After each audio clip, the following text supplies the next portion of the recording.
আসছেন হযরত মাওলানা হুমায়ুন কবির হাবিবি খতিব বাইতুন নূর তুলা বাগিচা জামে মসজিদ জুরাইন ঢাকা হযরতকে মূল্যবান নসিহত করার জন্য বিশেষভাবে অনুরোধ করছি। আসসালামু আলাইকুম ওয়া রাহমাতুল্লাহি ওয়া বারাকাতুহু। আপনারা সবাই কেমন আছেন? সবাই ভালো আছেন? মাশাআল্লাহ।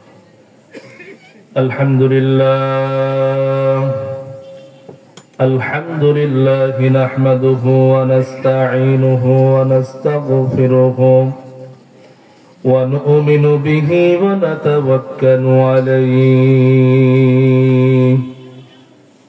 ونعوذ بالله من شرور أنفسنا ومن سيئات أعمالنا من يهده الله فلا مضل له ومن يضلله فلا هادي له ونشهد أن لا إله إلا الله وحده لا شريك له ونشهد أن محمدا عبده ورسوله أما بعد فأعوذ بالله من الشيطان الرجيم بسم الله الرحمن الرحيم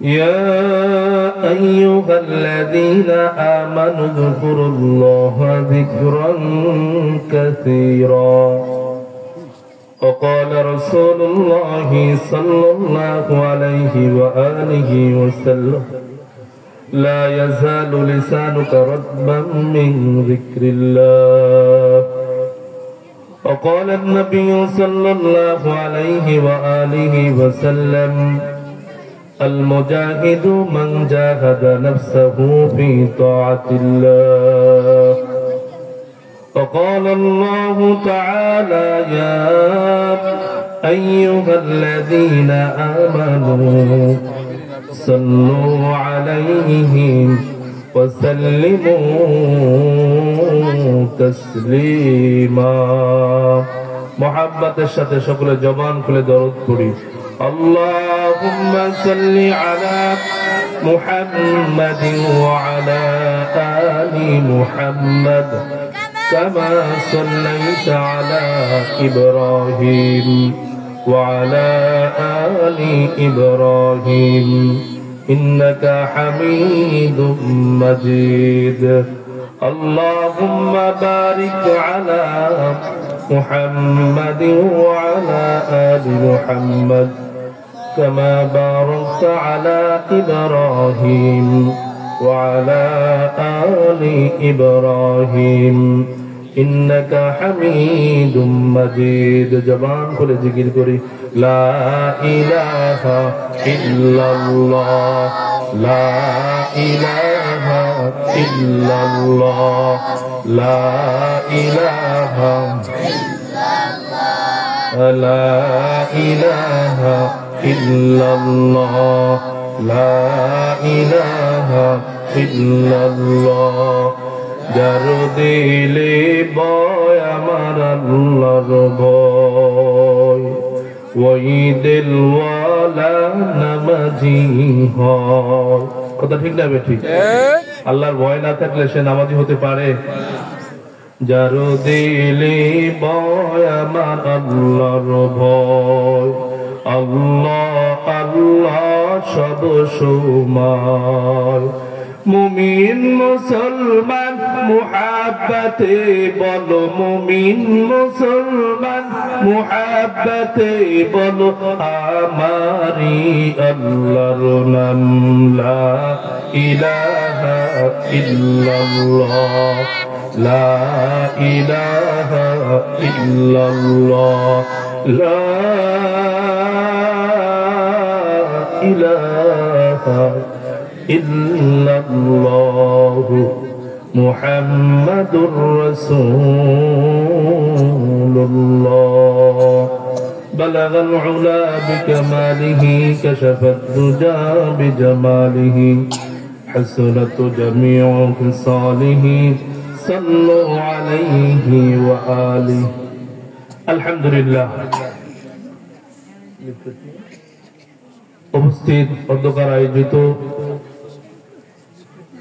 শামস ইসলামিক কমপ্লেক্স আজকের এই মাহফিলের মোহতারাম সভাপতি জনাব আলহাজ শামসুদ্দোহা মঞ্জু সাহেব, প্রতিষ্ঠাতা ও সভাপতি শামস ইসলামিক কমপ্লেক্স, 23তম বার্ষিক ওয়াজ মাহফিলের সম্মানিত প্রধান অতিথি হিসাবে যিনি আখির মোনাজাত পরিচালনা করবেন আওলাদে রাসূল সাইয়েদনা হযরত আবু বকর সিদ্দিক রাদিয়াল্লাহু তাআলা এর বংশধর ফুরফুরা শরীফের গদিনিশিন পীর সাহেব আমিরে হিজবুল্লাহ হযরতুল আল্লাম শাইখুল আবু বকর আব্দুল হাই মিশকাত সিদ্দিকী আল কুরাইশি সাহেব দামাত বরকাতুল আলিয়া। আজকের মাহফিলের আরো ইতিপূর্বে যিনি নসিহত পেশ করেছেন হাফেজ মাওলানা মোহাম্মদ ওমর ফারুক সাহেব, মুহতামিম মাদ্রাসুল কোরআন ওয়াস সুন্নাহ হাজারীবাগ ঢাকা, সাবেক ছাত্র প্রতিষ্ঠান। আজকের মাহফিলের প্রধান আলোচক হিসেবে যিনি নসিহত পেশ করবেন মুফতি হাসান মাহমুদ সাহেব, ধর্মীয় ইসলামিক আলোচক, বাংলাদেশ বেতার বরিশাল। এবং আজকের মাহফিল পরিচালনা যিনি রয়েছেন অত্র প্রতিষ্ঠানের সম্মানিত মুহতামিম হাফেজ মাওলানা মোহাম্মদ নুরুল ইসলাম সাহেব দামাত বরকাতুল আলিয়া।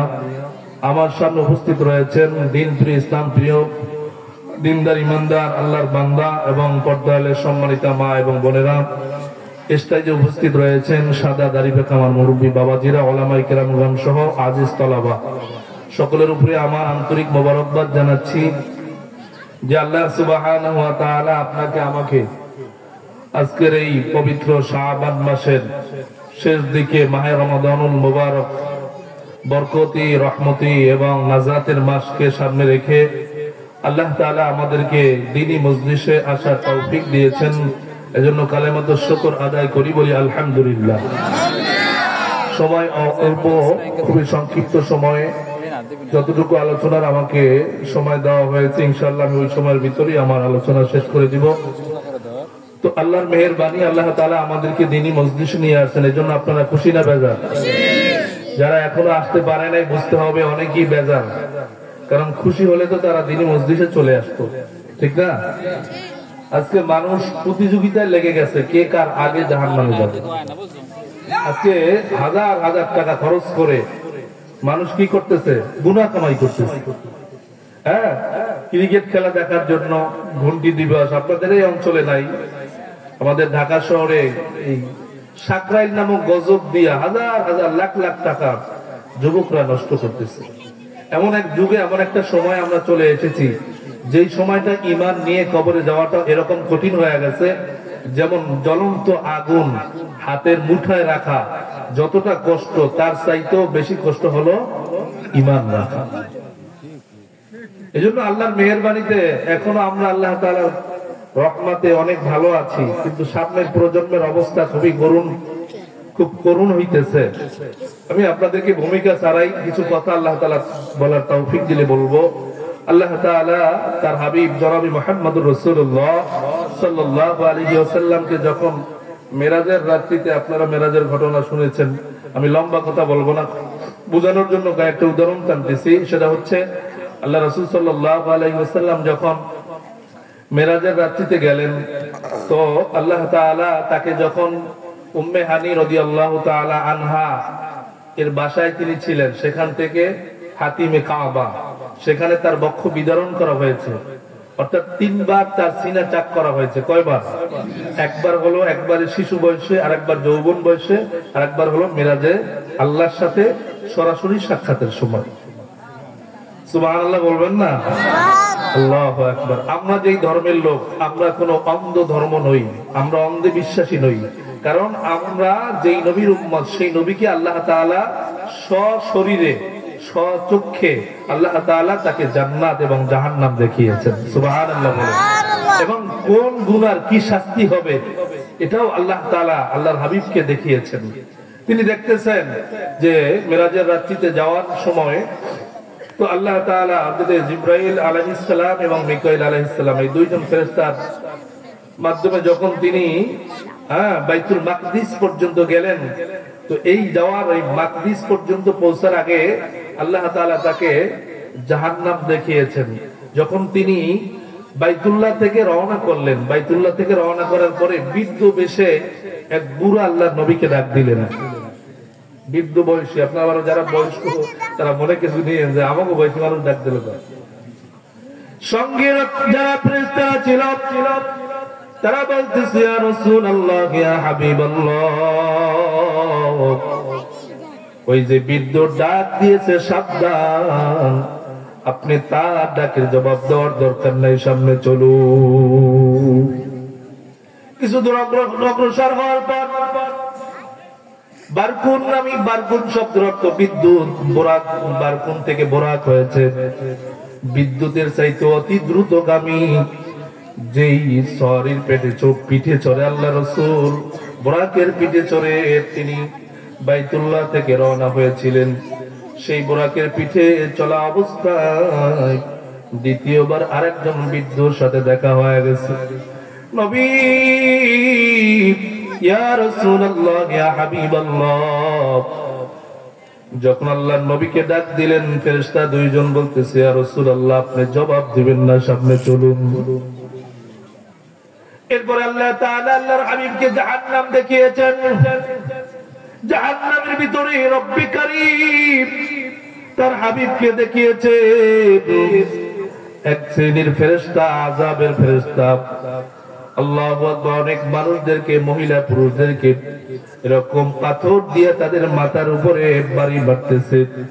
পাথর আবার দূরে ছিটকে যায়, আবার বাড়ি মারতেছে, আবার ছিটকে যায়। আল্লাহ রাসূল জিজ্ঞাসা করতেছে ভাই জিবরাইল বলো এরা কারা, কি কারণে তাদেরকে কোন আযাবের, কোন শাস্তির কারণে আযাব দেওয়া হইতেছে? আল্লাহর পয়গম্বর বিশ্বনবী মুহাম্মদুর রাসূলুল্লাহ সাল্লাল্লাহু আলাইহি ওয়াসাল্লামের প্রশ্নের জবাবে আমি সংক্ষেপে বলতেছি। আল্লাহর নবীকে বলতেছে ইয়া রাসূলুল্লাহ ইয়া হাবিবাল্লাহ, এরা হলো ওই সমস্ত আল্লাহর বান্দা বান্দি যারা নামাজ না পড়ে ঘুমায়া থাকতো, শুয়ে থাকতো, এই জন্য আল্লাহ তাআলা তাদের উপরে গজব দিয়ে দিছে। এই জন্য আজকে সমাজে মানুষ ইসলামটাকে স্বাভাবিক মনে করতেছে। মন চাইলে মানলাম, দুনিয়া করে সব ঠিকঠাক, আখিরাত করে টুকটাক। জুমার নামাজের সময় দেখা যায়, ঈদের নামাজের সময় দেখা যায়, রমজানে কিছু নতুন চেহারা দেখা যায়, এরপরে আর ইসলামের আদর্শ তার কাছে ভালো লাগে না। অথচ আল্লাহ বলছেন ইয়া আইয়ুহাল্লাযীনা আমানু দুখুলু ফিস সিলমি কাফা, পরিপূর্ণ ইসলামের মধ্যে ঢুকতে হবে। কিছু মানবেন, কিছু মানবেন না, এটার নাম ইসলাম নয়। মসজিদে ইসলামকে মানবেন, মসজিদের বাহিরে ইসলামকে মানবেন না, হবে না। কারণ আপনি আমি মনে করি যে আমাদের নামাজের জন্য আল্লাহর ওয়াহদানিয়াতের কোনো ক্ষতি হবে? আল্লাহ এমন এমন ফেরেশতা বানিয়েছেন, যারা এক শ্রেণীর ফেরেশতা আল্লাহ বানিয়েছেন অগণিত, যারা কিয়ামত পর্যন্ত আল্লাহ তাআলার রুকু অবস্থায় থাকবে। সুবহানাল্লাহ বলেন। বাইতুল মামুর নামক একটা মসজিদ আছে, হ্যাঁ আসমানে, শুনছেন না বাইতুল মামুরের কথা? সেই মসজিদে 70,000 ফেরেশতারা একবারে তওয়াফ করে। একবার যে সুযোগ পায় তওয়াফ করার, দ্বিতীয়বার আর তাকে চান্স দেওয়া হয় না। আল্লাহ তাআলা অগণিত অসংখ্য হিসাবহীন ফেরেশতা বানিয়েছেন, যারা কিয়ামত পর্যন্ত সিজদারত অবস্থায় থাকবে। সুবহানাল্লাহ বলেন। আল্লাহ তাআলা অগণিত হিসাবহীন ফেরেশতা বানিয়েছেন, যারা কিয়ামত পর্যন্ত কিয়াম অবস্থায় থাকবে, দাঁড়ানো অবস্থায় থাকবে। সুবহানাল্লাহ বলেন। তাইলে আমি আমল করলে লাভ আমার, না করলে ক্ষতি আমার। আমল করলে কি লাভ আমার, না করলে ক্ষতি আমার। কারণ ইসলামের আইনকে, আপনি নবীর আদর্শকে যত বেশি অনুকরণ করবেন, তত আপনার আত্মায় শান্তি লাগবে। আত্মায় কি লাগবে? শান্তি লাগবে। এই জন্য আল্লাহ তাআলা বলছেন আলা বিযিকরিল্লাহি তাতমাইন্নুল কুলুব, হে দুনিয়ার মানুষ রে, গাড়ির ভিতরে শান্তি নাই, বাড়ির ভিতরে শান্তি নাই, নারীর ভিতরে শান্তি নাই। শান্তির মালিকটা হলো একমাত্র আমার আল্লাহ। আল্লাহ জিকিরের মধ্যে যে কি মজা, জাকিরিন ছাড়া কখনো বোঝানো যাবে না। লিকুল্লি শাইইন সিকালাতুন সিকালাতু কুলুবি যিকরুল্লাহ। নবী বলেন প্রত্যেকটা মানুষের ভিতর আল্লাহ তাআলা কলব নামক একটা গোশতের টুকরা দিয়েছে। যখন গোশতের টুকরাটা একটা মানুষ একটা মিথ্যা কথা বলে, মিথ্যা কথা বলার কারণে ওই তার ভিতরের কলব নামক গোশতের টুকরাটা জং পড়িয়া যায়। আবার আরেকটা গীবাত করে আরেকটা জং পড়ে যায়। মানুষ যত প্রকারের গুনাহ করে করতে করতে আস্তে আস্তে কলবটা একটা আল্লাহু আকবার মরিচা যুক্ত জং ধরিয়া যায়।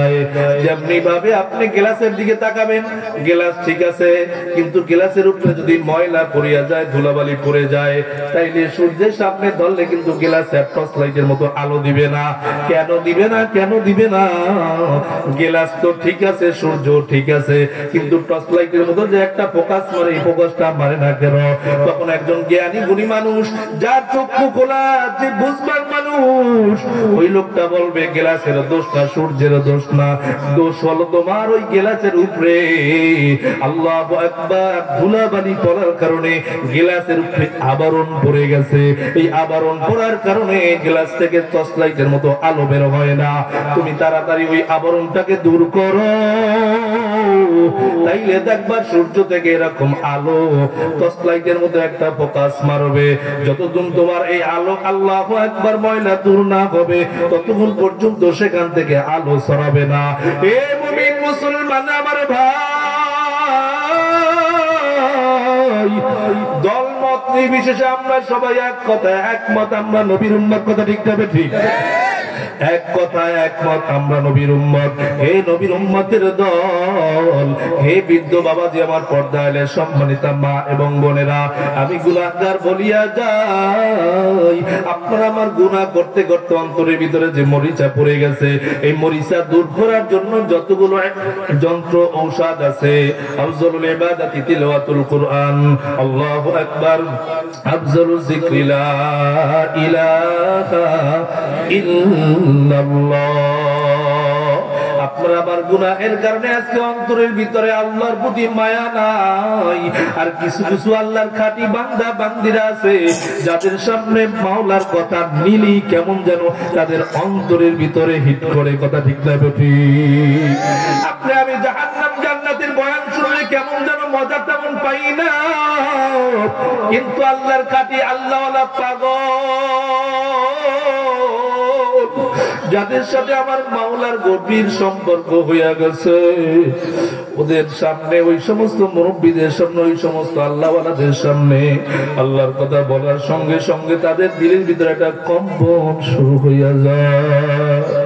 আল্লাহ আল্লাহ क्या मुबारक नाम है, अल्लाह अल्लाह आशिकों का गम है, अल्लाह अल्लाह मोमिनेरा माय डियर বাবে জান্নাত ফাতিহা কি কাম হিয়ার। এইজন্য আল্লাহর বান্দা বান্দিরা, আমি গুনাহগার বলিয়া যাই, কলবের উপরে মেহনত করা লাগবে, আমি আমাকে ঠিক করা লাগবে। এখন বলবেন হুজুর কেমনে ঠিক করব, কিভাবে ঠিক করব? হ্যাঁ, ঠিক করার উপায় হলো 5 ওয়াক্ত নামাজের পাশাপাশি আল্লাহর জিকির বেশি বেশি করেন। আপনি যেই তরিকার যেই পীর সাহেব হুজুরের মুরিদ হন, কোনো সমস্যা নাই, কিন্তু সবগুলো ঠিকভাবে আদায় করিয়া চলেন। আল্লাহর সাথে যখন আপনার গভীর সম্পর্ক হবে, তখন দেখবেন আমার মাওলার হুকুম মানতে কি যে মজা, আশিকিন ছাড়া বুঝানো যাবে না। এই জন্য আমার ভাইরা, পর্দালের সম্মানিত মা এবং বোনেরা, হাতে পায়ে ধরিয়া বলে এখনো সময় আছে বাবা, ফেরো, এখনো সময় আছে, ফেরো। কবর বড় নির্জনতার ঘর, কবর বড় পোকামাকড়ের ঘর। নবীর কলিজার টুকরা ফাতেমাতুজ জোহরা রাদিয়াল্লাহু তাআলা আনহা ইন্তেকালের পরে যখন তার কবর খনন করা হইতেছিল, হযরত আবু যর গিফারী রাদিয়াল্লাহু তাআলা আনহু বলছিল, হে কবর, তুই জানো এখন তোর মাঝে কাকে রাখা হবে? ইনি হলো জান্নাতের যুবকদের সর্দার ইমাম হাসান হুসাইনের মা। ইনি হলো আলী রাদিয়াল্লাহু তাআলা আনহুর স্ত্রী এবং নবীজির কলিজার টুকরা ফাতেমা রাদিয়াল্লাহু তাআলা আনহা। কবর বলতেছে, আল্লাহ আপনি আমার জবানটাকে কিছুক্ষণের জন্য একটু খুলিয়া দেন, আমি একটু আল্লাহ তার জবাবটা দিয়ে দেই। এরপরে আল্লাহ তাআলা কিছুক্ষণের জন্য যখন তার জবানটা খুলিয়া দিল, এবার কবর ডাক দিয়ে বলতেছে, আবু যর, আমি নবীর কলিজার টুকরা ফাতিমাকে আমি চিনি না, আমি ইমাম হাসান হোসাইনের মাকে চিনি না, আমি আলী রাদিয়াল্লাহু তাআলা আনহুর স্ত্রীকে চিনি না। হে আবু যর শুনিয়া নে, আমি যারা আমার ভালো পাবো তার সাথে ভালো আচরণ করব, যদি তার আমলে ত্রুটি থাকে, সে যদি দুনিয়ায় বৈশা আখিরাতের কামাই ঠিকভাবে করিয়া না আসে, আমি কবর দুই পাশের মাটি জাহান্নাম, আল্লাহু আকবার, নাফরমান গানাবাজি সুদখোর ঘুষখোর বেপরদা আল্লাহ ভোলা বান্দা বান্দিকে গুনাহগার আল্লাহু আকবার বান্দা বান্দিকে আমি এমন জোরে কবর দুই পাশের মাটি চাপ দেব, এক পাজরের হার গুলি অপর পাজরের মধ্যে ঢুকাইয়া ফেলাবো। এই জন্য আল্লাহর বান্দা বান্দিরা কবরে আযাব সহ্য করার ক্ষমতা কার কার আছে? হাত জাগান। কি বলেন? কবরে আযাব সহ্য করার ক্ষমতা আছে?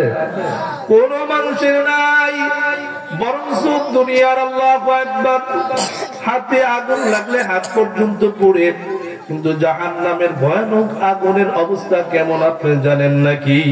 বলে জাহান্নামের আগুনকে 3000 বছর তাপ দিয়ে উত্তপ্ত করা হয়েছে।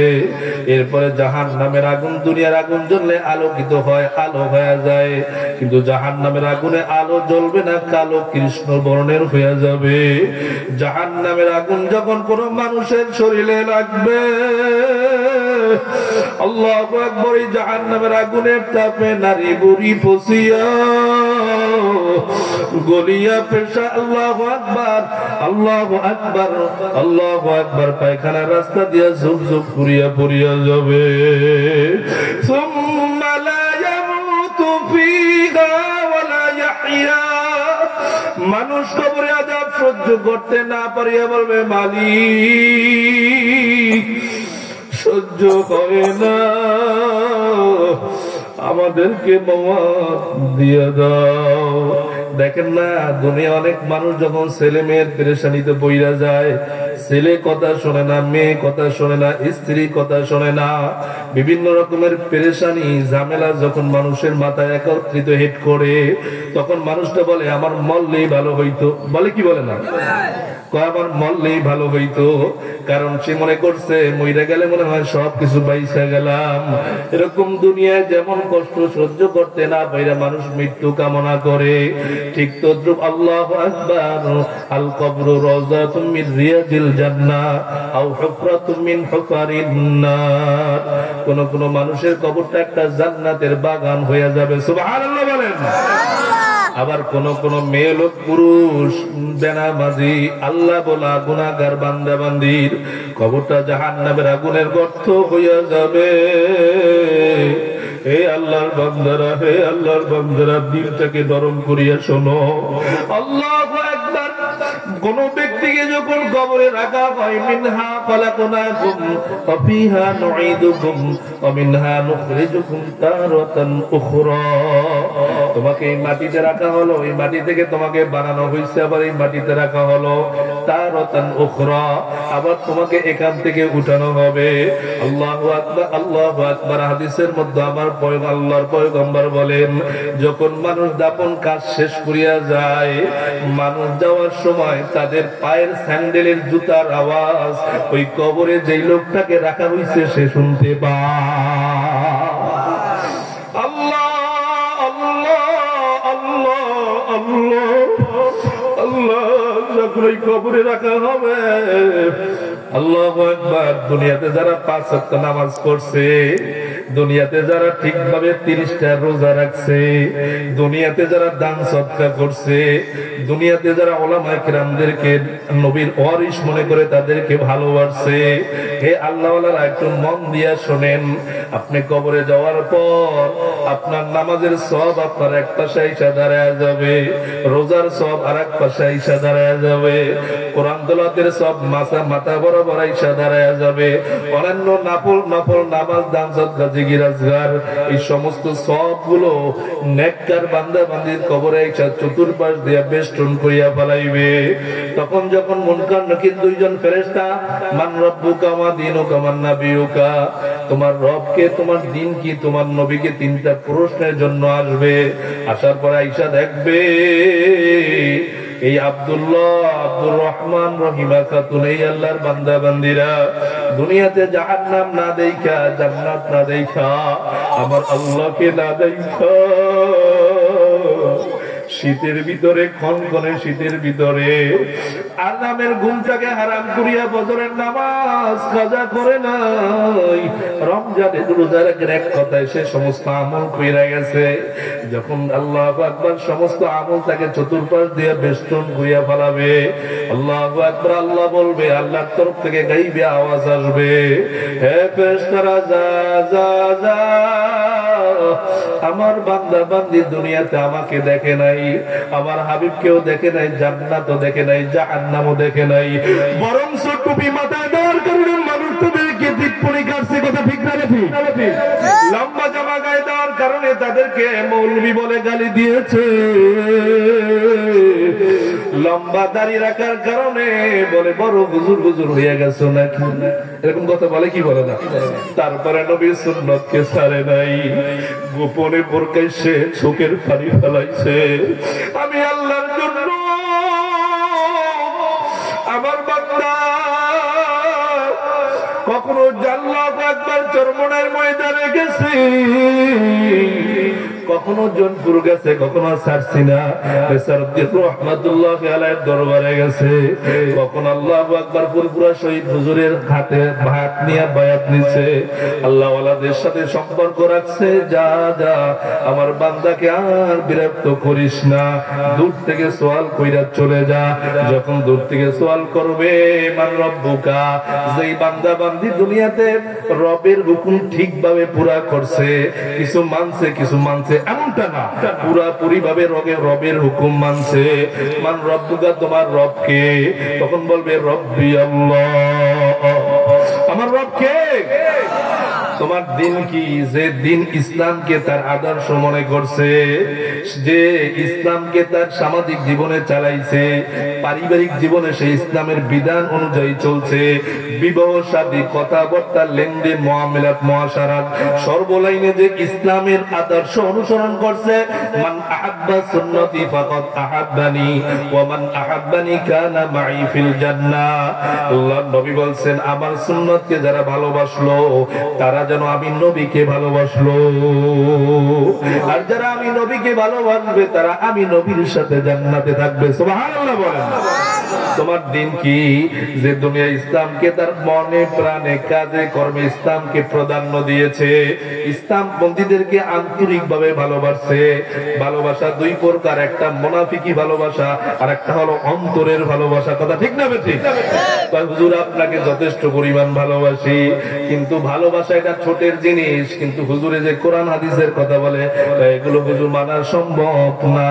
আল্লাহু আকবার। এক কথায় যারা জবান আর দিনকে এক করে ইসলামের অনুকরণ করছে, ইসলাম ওয়ালাদেরকে ভালোবাসছে, মসজিদ মাদ্রাসা টুপি ওয়ালাদেরকে ভালোবাসছে, এই লোকগুলোর জবান থেকে কবরে বৈশা বের হবে দিনিয়াল ইসলাম, আমার ধর্মের নাম কি ইসলাম।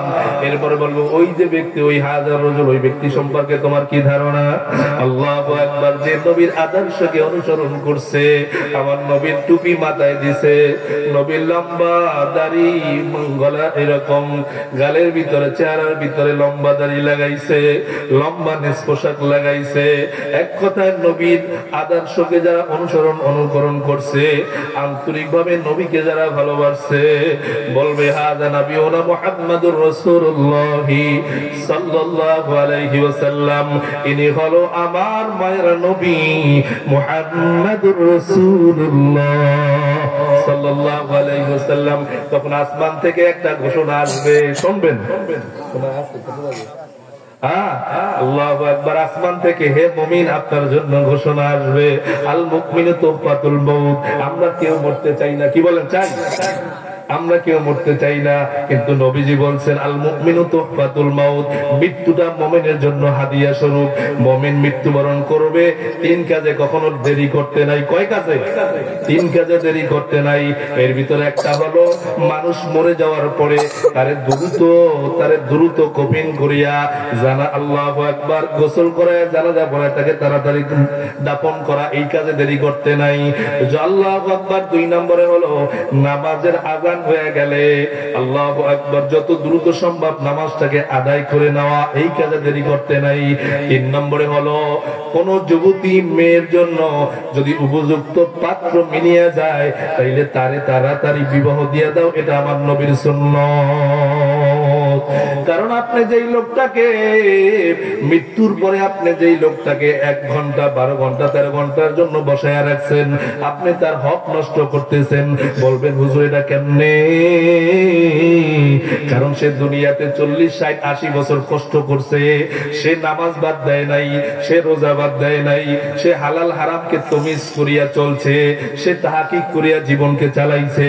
এক কথায় সে তার মালিককে খুশি করিয়া সে আজকে দুনিয়া থেকে বিদায় নিয়েছে। এখন তার উপরে আল্লাহ তাআলার তরফ থেকে সালামুন কাওলাম মির রাব্বির রহিম, রবের পক্ষ থেকে সালাম মানে শান্তি। আল্লাহু আকবার। অর্থাৎ যত দ্রুত তাকে কবরে রাখবেন তার সওয়াল জবাব হয়ে যাবে, আল্লাহর তরফ থেকে আসমান থেকে ফয়সালা আসবে, আমার বান্দাকে আর কষ্ট দিবি না, যা যা যা জান্নাত থেকে ফরাশ আমার বান্দার কবরে নিয়ে যাও। আল্লাহু আকবার। নেককার মুমিন বান্দা বান্দির কবরে জান্নাতের বিছানা বিছায়া দেবে, বান্দা এমন ঘুমো দিবে, এক ঘুমের ভিতরে কিয়ামত কায়েম হয়ে যাবে। তখন বান্দা বলবে মালিক এই মাত্র ঘুমাইলাম, আবার জাগাইয়া দিলাম। আবার মাওলার তরফ থেকে জবাব আসবে, না রে বান্দা না, তুই এই মাত্র ঘুমাও না,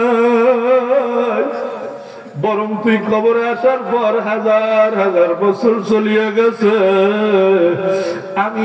আমি আল্লাহ তোকে উপলব্ধি করতে দেই নাই। লিল্লাহি তাকবীর। আমি তোমাকে উপলব্ধি করতে দেই নাই, কারণ তুমি হাজার হাজার বছর ঘুমাইছো, কিন্তু আমি মাওলায় তোমাকে কষ্ট দেওয়ার জন্য জান্নাত বানাই নাই। জান্নাত এমন একটা জায়গা যেখানে চিন্তা নাই, লা খাউফুন আলাইহিম ওয়ালা হুম ইয়াহজানুন। এমন এক জায়গার নাম জান্নাত যেখানে কোনো চিন্তা নাই, কোনো পেরেশানি নাই। 70,000 প্লেটে খাবার দেওয়া হবে। প্লেট সহ জান্নাতি খেয়ে ফেলাইব। সুবহানাল্লাহ। বাড়ি যাই করেন খুশি না? জান্নাতে যাওয়ার জন্য কি খুশি না? আল্লাহু আকবার। 70,000 ফেরেশতা আপনার দাসী হিসাবে, খাদ্দামা হিসাবে। আপনার বিবি সাহেবের খাদ্দামা থাকবে 72,000, এর খাদ্দামা 72,000। আয়নায় হুর নামক একটা ওকে আছে, অন্য সময় ওলামায়ে কিরাম থেকে শুনে নেবে। তো যখন 70,000 প্লেটে তাকে খানা দেওয়া হবে, তাফসীরের কিতাবের মধ্যে আছে, ওলামায়ে কিরাম বয়ান করেন আল্লাহর পয়গম্বর যখন এই কথা বললেন, তখন আল্লাহ তাআলার পয়গম্বরকে প্রশ্ন করা হলো, ইয়া রাসূলুল্লাহ, ইয়া হাবিবাল্লাহ, এটা কেমনে খাবে? বলে আল্লাহ সুবহানাহু ওয়া তাআলা যেমন কোন আইসক্রিম মানুষ খায়, কোনের সাথে আইসক্রিমের সাথে কি থাকে? প্রলাপ থাকে। বলে কোন আইসক্রিম যেমন খায়, এইভাবে জান্নাতি আল্লাহু আকবার বান্দা বান্দিরা ওই কোন আইসক্রিমের মতো যেই পাত্রে খাবার দেওয়া হবে ওই পাত্র সহ সব খেয়ে ফেলবে। জান্নাতের ফল যখন দেওয়া হবে রে যুবক, দেখবেন আপনাদের গলা চিবা বাজারের আপেল দেখে বলবেন রব্বে কারিম এত কষ্ট কইরা জীবনটাকে অনেক কষ্ট স্বীকার করিয়া তারপর জীবনটাকে পরিচালনা করে আসলাম, হালাল হারামের তমিজ করিয়া আসলাম, মাওলাকে না দেখিয়া বিশ্বাস করি এক কথায় অনেক মেহনত করিয়া জান্নাতের মেহমান হলাম। কিন্তু এগুলো তো দুনিয়ার আপেল দেখা যায়। কি আপেল? দুনিয়ার আপেল দেখা যায়। তখন আল্লাহর তরফ থেকে আওয়াজ আসবে, ফেরেশতারা বলবে, হে আব্দুল্লাহ, হে আল্লাহর গোলাম, না না না, মুখে দিয়া দেখো। যখন বান্দা জবানে মুখের ভিতরে ওই জান্নাতি ফল নিবে, একটা ফলের ভিতরে 40 রকমের স্বাদ আল্লাহ দিয়া দেবে। দুনিয়ার বাজারে সওদা করিবারে পাঠাইছেন আল্লাহ মোদেরে। দুনিয়ার বাজারে সওদা করিবারে পাঠাইছেন আল্লাহ মোদেরে। এ যে থাকিবার জায়গা নয়, তাই তো মুসাফির কয়। এ যে থাকিবার জায়গা নয়, তাই তো মুসাফির কয়। যেতে হবে পরপারে, দুনিয়ার বাজারে সওদা করিবারে পাঠাইছেন আল্লাহ মোদেরে। এই জন্য এই দুনিয়ার বাজারে আসছি আমরা কামাই করার জন্য, আখিরাতের কামাই। যে যত বেশি কামাই করবে সে তত বেশি জান্নাতে তার ফল ভোগ করবে। একই সাথে একই ফ্লাইটে আমার আলোচনা শেষ পর্যায়ে চলে এসেছি। একই ফ্লাইটে দুই বন্ধু বিদেশ গেছে আপনাদের এই গলাচি বা পানপড়ি থেকে। উদাহরণস্বরূপ একই ফ্লাইটে কুয়েত বা সৌদিও গেছে। যাওয়ার পর এক বন্ধু সেখানে 8 ঘন্টা ডিউটির পাশাপাশি আরো 4 ঘন্টা ওভার টাইম করে। আরো 4 ঘন্টা কি করে? 8 ঘন্টার সাথে আরো 4 ঘন্টা। কারণ কি? তার ইচ্ছা হলো সে ওখানে মেহনত করবে, কষ্ট করবে, শ্রম দিবে, আর সেটা তার নিজ মাতৃভূমি বাংলাদেশে সে এসে ভোগ করবে। এই দেশে আইসা সে গলা চিবে একটা ভালো দোকান দিবে, বাড়ি করবে, পটুয়াখালী বাড়ি করবে। এরকম মেয়াদ নিয়ে সে 8 ঘন্টার পাশাপাশি আরো 4 ঘন্টা বাড়ায় মোট 12 ঘন্টা ডিউটি করে। পক্ষান্তরে আরেকজন গেছে আলিশা। আরেকজন গেছে কি? আলিশা। 3 আলিশার গল্প ছিল, বলার সময় নাই। এই অলসে লোকটা একই ফ্লাইটে যাওয়ার পর সে একদিন কাম করে, 6 দিন ঘুমায়। কয়দিন ঘুমায়? 6 দিন ঘুমায়। যখন দুই বন্ধু একই সময় 5 বছর পর দেশে ফিরে আসছে, একজনে পটুয়াখালী জায়গা রাইখা বাড়ি গাড়ি কইরা অনেক কিছু কইরা ফেলাইছে, আর একজনে কিছু করতে পারে নাই। বলে কেন পারো নাই? বলে পারি নাই এই জন্য ও তো 8 ঘন্টার এর পরেও আরো 4 ঘন্টা বেশি ওভার ডিউটি, মোট 12 ঘন্টা করেছে। কিন্তু আমি একদিনের কামাই দিয়ে 6 দিন ঘুমাইতাম আর খাইতাম। এই বাটপারি করার কারণে আজকে আমার কিছুই হয় নাই, বরং আরো যা ছিল তাও শেষ হয়ে গেছে। এরকম আফসোস দেশে আইসা যদি হাজারো বার করে, তার এই আফসোসের কোনো লাভ হবে নাকি? কেন লাভ হবে না? আপনি জ্ঞানী গুণী, আপনি চাচা, আপনি বলবেন যে এই বন্যত নাক বখত তুমি কেন বুঝো নাই? তুমি এই আফসোসটা ওই দেশে বৈশা সময়টা কাজে লাগাইতা, তাইলে আজকে তোমার এই আফসোস করা লাগতো না। যখন এই লোকটা এই দেশে আইসা যত আফসোস করে কোনো লাভ হবে না। ঠিক তো দুনিয়াতে অনেক মানুষ যখন আজরাইল আলাইহিস সালামের আল্লাহু আকবার খাবার ভিতরে পড়িয়া যাবে, যখন সে কবরের মেহমান কবরে চলে যাবে, কবরের আযাব সহ্য করতে না পারিয়া বলবে, মাবুদ গো, আমাকে আরেকটু সময় দাও, এইবার আমি দুনিয়াতে যাইয়া তোমার হুকুম একটাও ছাড়বো না, সব মানবো। তখন আল্লাহ তাআলা বলবে, হে বান্দা, বাল তুকসিরুনাল হায়াতাদ দুনিয়া ওয়াল আখিরাতু খায়রুন ওয়া আবকা। হে বান্দা, দুনিয়াতে কোনো উলামায়ে কিরাম তোমাকে এই বয়ান করে নাই, বাল তুকসিরুনাল হায়াতাদ দুনিয়া, এই দুনিয়ার মানুষ তোমরা হায়াতটাকে বেশি প্রাধান্য দাও। অথচ আল্লাহ বলতেছে, আমি এই দুনিয়া বানাইছি, আসমান আমার, জমিন আমার, সব লৌহ কলম কার? আল্লাহ। সেই মালিক নিজে বয়ান করতেছেন, আল্লাহু আকবার, বাল তুকসিরুনাল হায়াতাদ দুনিয়া ওয়াল আখিরাতু খায়রুন ওয়া আবকা। আল্লাহকে আপনি বুঝায় দেখেন, আল্লাহর কথা, আল্লাহর কথা। আল্লাহ বলতেছে তোমরা দুনিয়াটাকে প্রাধান্য দাও। দুনিয়ায় মানুষ আল্লাহু আকবার বৃদ্ধ হয়, তার দুইটা জিনিস জোয়ান হয়। বৃদ্ধ বাবাজিরা রাগ করবেন না, নবীজি বলছেন মানুষ বৃদ্ধ হয় এক নম্বরে তার জোয়ান হয়, তাই আরো বাঁচবে। আমার চাচা এখনো বাচ্চা আছে, আমার সময় হইছে আরো